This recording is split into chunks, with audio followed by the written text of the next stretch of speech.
বিয়ের গুঞ্জন, প্রেম সহ বিভিন্ন কারণে নেটিজেনদের মাঝে আলোচনায় থাকেন ঢাকাই সিনেমার আলোচিত নায়িকা মিষ্টি জান্নাত। 2014 সালে লাভ স্টেশন সিনেমার মাধ্যমে রূপালী পর্দার ক্যারিয়ার শুরু করেন তিনি।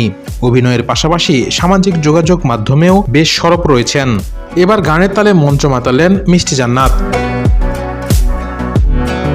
নিজের ফেসবুক পেজে একটি নাচের ভিডিও শেয়ার করেছেন তিনি, যেখানে দেখা যায় গানের তালে মঞ্চ মাতানোর পাশাপাশি ভক্তদেরও মাতিয়েছেন। এরপর ভক্তদের সঙ্গেও নেচেছেন। মিষ্টি জান্নাত সিঙ্গাপুরে এক অনুষ্ঠানে গিয়েছিলেন, তবে শেয়ার করা ভিডিওর কমেন্ট বক্সে নেটিজেনরা নাচের প্রশংসা করে বেশ সমালোচনা করেছেন। অনেকে জায়েদ খানের সঙ্গেও তুলনা করেছেন। একজন নেটিজেন লিখেছেন, মিস্টার জায়েদ খান ফ্রম বাংলাদেশ মহিলা ভার্সন। আরেকজনের ভাষ্য, ওরে বাবা, আপনি এত কঠিন ড্যান্স শিখলেন কোথায়? আরেকজন নেটিজেন লিখেছেন, সাথে জায়েদ খান থাকলে ভালো হতো, আর একটু বেশি কান্না করতে পারতাম।